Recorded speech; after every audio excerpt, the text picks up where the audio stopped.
Hello everyone, it's Hedge. I'm here with the 10-year anniversary video of Stardew Valley. I'm going to do a reaction to the video. I have not seen it, I just got done streaming. If you know, you know, so here we go.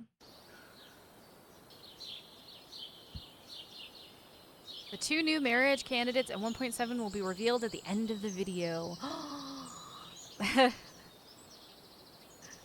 The envelope is on my desk. All right, all right. Hey guys, it's me, Concerned Ape, creator of Stardew Valley. Today is the 10-year anniversary of Stardew Valley. So to commemorate this special milestone, I put together this video which shows off some old builds of the game, has some of my commentary about the development timeline, and highlights the various updates over the years and how Stardew Valley has changed over time. So I hope you find it interesting, and here we go. Sprout Valley, that's how it started? Sprout Valley, 2012. Wow. So this was the original name of Stardew Valley. It was called Sprout Valley, which is an awful name. That's why I eventually changed it. But this was probably about 6 months into development. I had a functioning game. The little sleeping cat. But it was very rudimentary, and I would say much more similar to the Super Nintendo Harvest Moon game. Yes, definitely Super Nintendo. Stardew Valley is Oh my today. God, it's been years since I played Super Nintendo. Of course, I grew up playing Harvest Moon for the Super Nintendo, and so I was heavily inspired by it. We only had a couple games. You know, my first target, you might say, for this game was to essentially emulate Harvest Moon for the Super Nintendo. That was my starting point, and then I wanted to expand a bit from there. Frida seems to be in a bad mood. Oh. As you can see, the pixel Unhappy art chickens. basically looks like crap, but there are some things like the bus there that haven't really changed at all. essentially made it into Stardew Valley. The basic design was there. Yeah, even the same 6 kind of months into layout, development, similar. And, you know, Stardew Valley took Oh my 4.5 God, years Harvey. to release 1.0. I'm glad the Harvey got an So, update, a little you can upgrade. Watch this for a little bit. He looks You'll a notice little- how it looks similar to Pelican Town. Yeah, like the essence of Pelican Town is there. Some things are basically unchanged, but then other things are quite Seeds odd. and stuff. Pierre's got his daily wallpaper and flooring on display.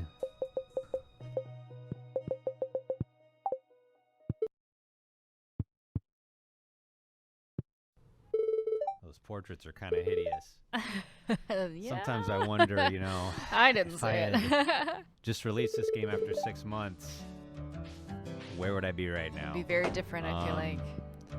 This Somehow I don't think that the game would have taken off. this feels very much like it feels like South Park, to be honest. A little bit of that, like, yeah, just that one-offness, I guess. Oh, look at Clint. But, you know, this was like part of essentially a training process for me. It was my education on being a game developer. I do see think there's the something layout's very special similar. about the naive perspective of a beginner. It's untarnished, it's fresh, it's primal, and you can't really recapture that once you have experience.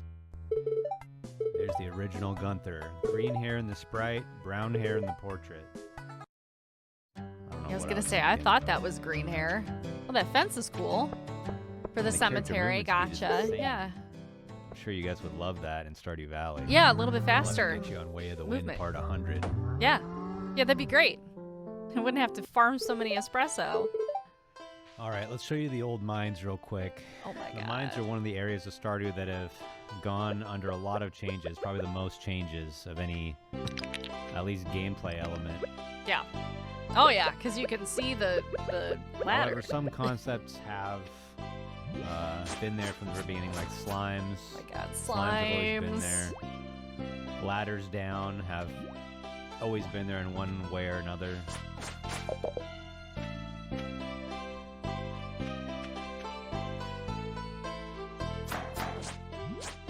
The I guess I hadn't skeletons. discovered Okay, the the concept same of knockback sound yet. too. Yeah.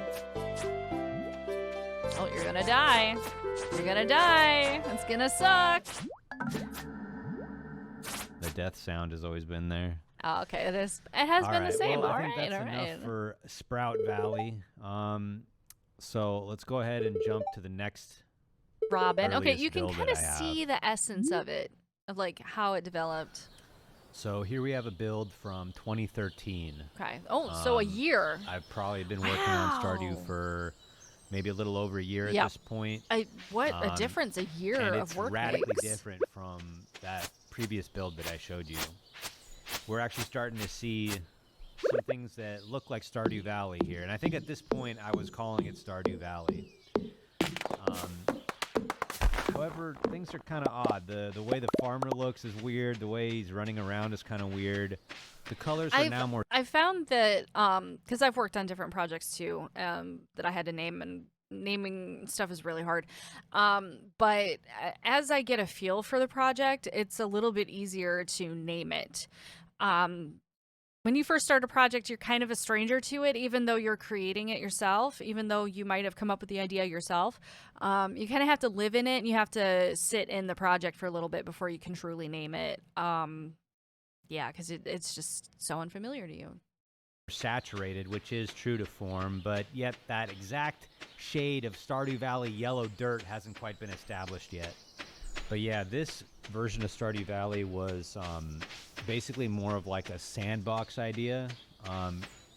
In this iteration, this was like the weirdest time for the game. I feel like it's like the Stardew Valley hit puberty here.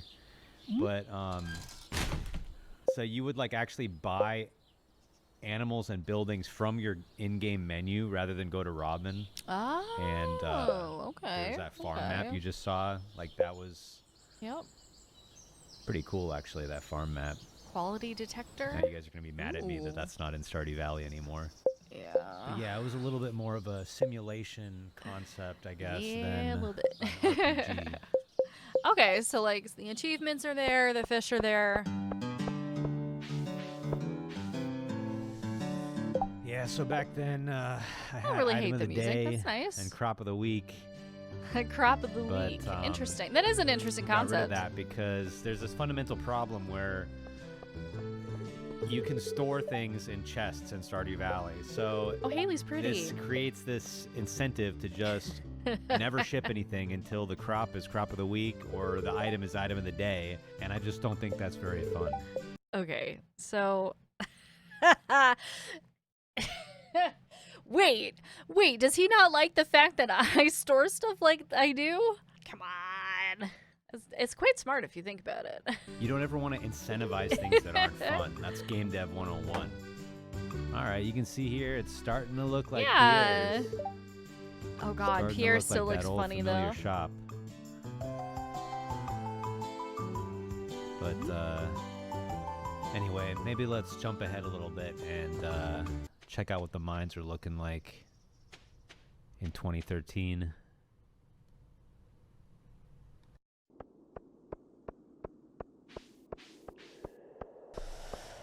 So this was the era of the procedurally generated mines.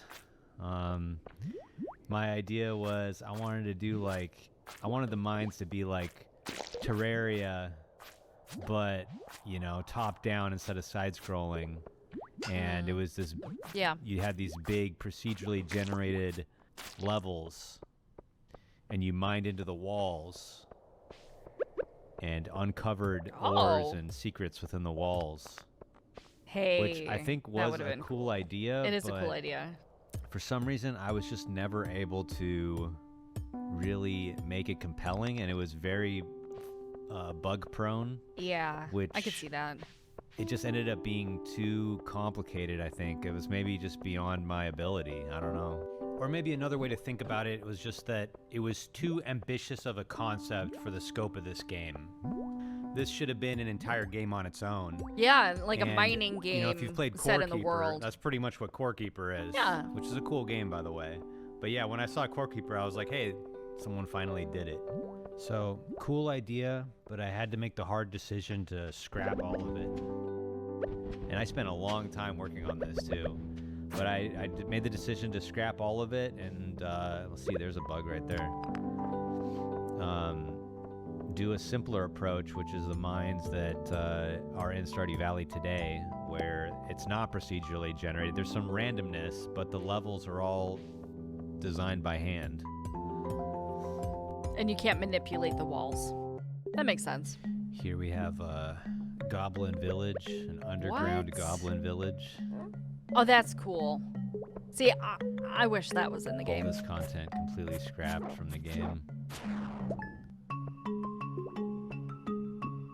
Except maybe that you don't kill them. Maybe you visit them or something. And I don't know. I don't regret it. Just because something sounds cool, just because the idea is cool, doesn't mean that it's going to be fun or it's going to be the right idea in practice.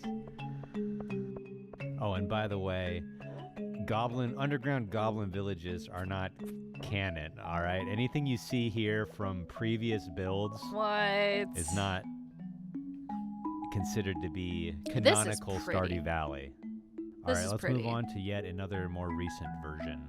So this one's from sometime in 2014. This was the title screen at that time. I mean, it's kind of glitching out, but it had these weird buttons on the side. And then when you loaded the game, there was this loading screen, which was kind of reminiscent of like The Sims. But I mean, it doesn't look too much different than the last build, but you start to see some more Stardew Valley things come into place, like the what we call the daytime money box in the upper right is there. Willie's shop is basically looking like it always does.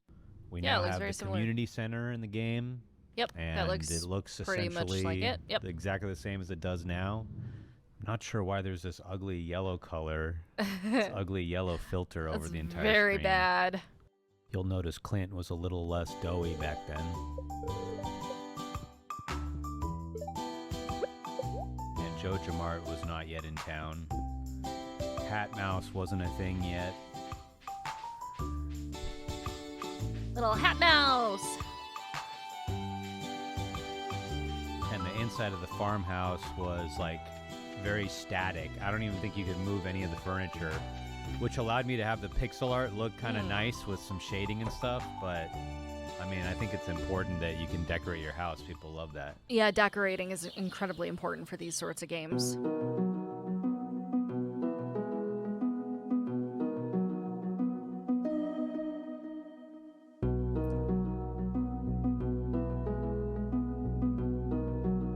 I love that establishing shot that we get at the beginning of the game when you start it up. So this is from August 2015, which is only about a half year from launch. But still, there are a ton of things that are like not finished yet. So this shows just how much Stardew Valley kind of came together at the last moment. The farmhouse still has this weird protuberance. Protuberance, is that a word? I can't even say it now that I heard him say it. Right next to the door. I don't know what I was thinking there. Protuberance. But it's feeling very obviously similar. I got rid of that at some point. The mailbox is still on the left, so that must have changed that. You know, it's like I did a ton of work in the last like 6 months. I think I was just at the point where I knew it was so close. I needed to finish the game. The finish line was so close.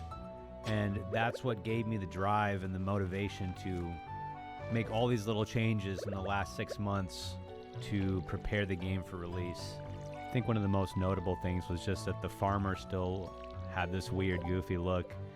This is not what the farmer looks like in Stardew Valley, so that was like a last-minute change. I'm glad he got rid of the shadows which I'm really in glad about the toolbar too.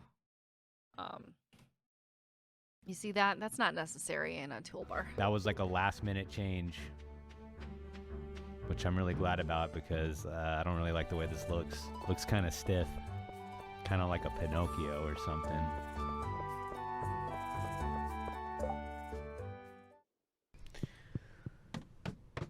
Yep, there's the old classic Stardew Valley mines. So that's pretty much the last convenient footage that I have from before launch. I do want to give a shout out to my 2 beta testers, Bexy and Siri, who helped me find a ton of bugs in the game. Here's a screenshot from Bexy's farm. This is one of the first ever that's really pretty. Stardew Valley farms. Looks pretty good. It looks very good. Thank Oh you my guys so much. god. Holy crap. That looks very good. So here we are, February 26th, 2016. The Launch culmination day. of 4.5 years of work, the launch of Stardew Valley. A lot was riding on this because if it flopped, I would have been 4.5 years behind my peers with no money, no job experience. Would have been pretty depressing. I stayed up all night the night before because I found a bug and I had to fix it because the game was set to launch the next morning. So that was highly stressful.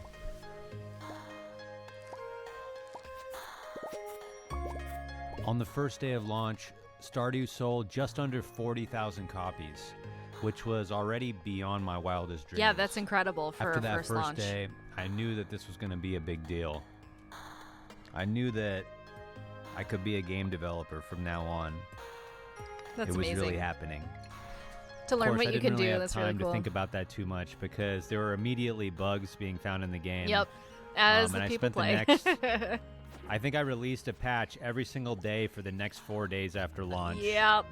Pretty big patches too. But see, back then, the game was a lot simpler. There wasn't different languages. There wasn't multiplayer. It was just me working on it. So I could crank out it was only on Steam. I didn't have to make a console build. I didn't have to make a mobile build. So I could crank out updates More recent at updates. an extremely fast pace.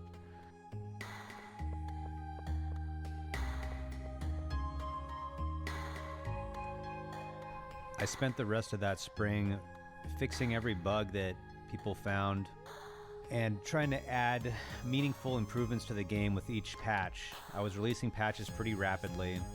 Some notable examples were Grandpa's Shrine and his evaluation. When the game first came out, Grandpa was extremely harsh, and he was almost a little bit rude. You know, if you didn't do a good job, he would say, "Man, I should have bequeathed the farm to my other grandkid." Jesus. And there was no way to reevaluate. If you didn't get, the What? 4 spirit candles the first time, forget about it. So I softened that. Asshole grandpa. And I also added in the way that you can, have him come back and reevaluate. Yeah. Here's Thanks. another example. On March 20th, I added unique That would've dialogues sucked. for all the spouses. So I don't remember this, but apparently before then, every single spouse had identical dialogue. And people still complain about this. But there's That's been really a ton funny. of work on the spouses over the years. And it just goes to show that, even though Stardew Valley was launched, in my mind, it was not its ultimate form. That's why I kept making updates. That's why I, essentially, as soon as these bug fix patches were out of the way, I immediately started working on the 1.1 update, which is the first major content update. I think I came in at 1.5. I think that's So I'll just what was briefly happening. go over the updates. If you want to see everything that's been added to Stardew Valley, I recommend going to the version history page on the Stardew Valley wiki. These farms are But, putting mine to shame. Yeah, the 1.1 update Mine should added look a 4 little new bit farm better. types and kind of established the tradition of every update adding new farm types to the game. I like that. I like that a lot. And notably, it added Shane and Emily as marriage candidates, which you, the community, voted on a poll that I put on Twitter. I remember hearing about that. I just 1.2 watched that in a video, I just think. Added new languages to the game. It wasn't really a content update. I hadn't yet established the tradition of 1.x updates always being major content updates. Uh-huh. So then we had the 1.3 update, which most importantly added multiplayer to the game, fulfilling the promise I had made to the players before Stardew Valley even came out. 1.3 also added the winter night market and a few other things.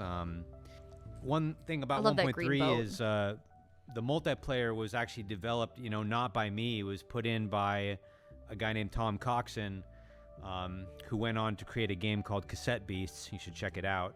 Thanks, Oh, Tom. that sounds cool. But yeah, it started this new era where I was open to getting help on the actual development of Stardew Valley, which allowed for bigger, more Okay, the ambitious flying updates. baby. So then there was the 1.4 update, which added the I've movie never theater, done the babies. fish ponds, In my gameplay, I've 14 art never events to actually all the spouses, had a child. and many other great things to the game.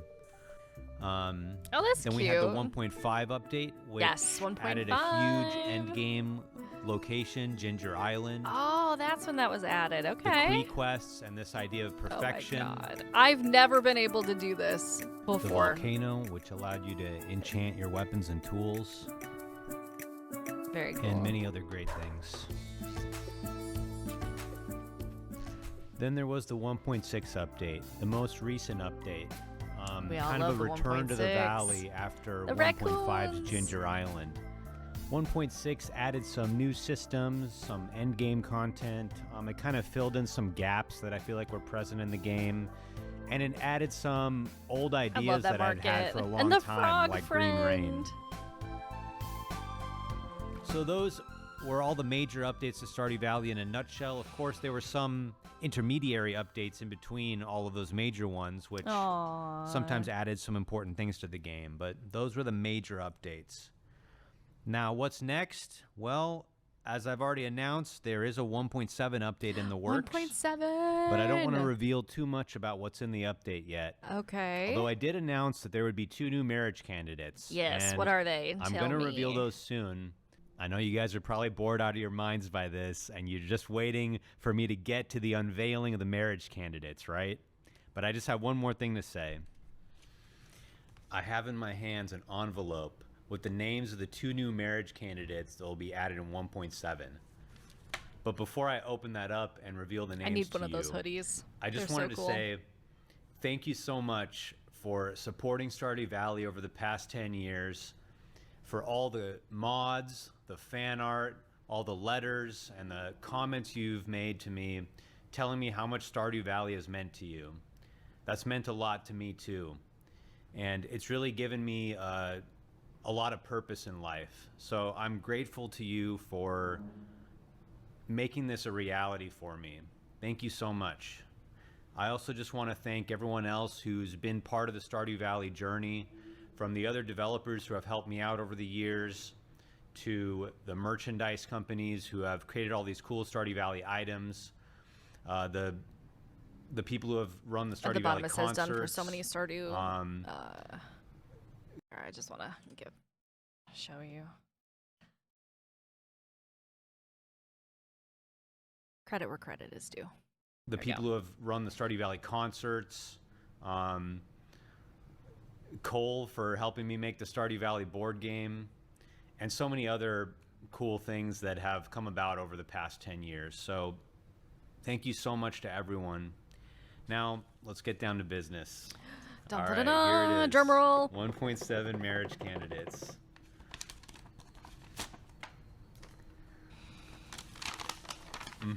So nervous. Who is it? Mhm. Clinton go. Sandy. Sandy. I'm never marrying It's their Clint. turn. I'm It's sorry. their time. Sorry, not sorry. Sandy, though, that is definitely an option. All right. Well, Self-made woman, you thanks know? for watching, Very powerful. and I hope you have a great day. Bye. Well, there we have it. Clint and Sandy are the new romanceable characters in Stardew Valley 1.7. We don't know when it's going to come out. We don't know what else is going to be happening, but I'm sure he's going to be dropping some hints and info as the months go by. But yeah, 10 years of it, Stardew Valley. I've known it for 5.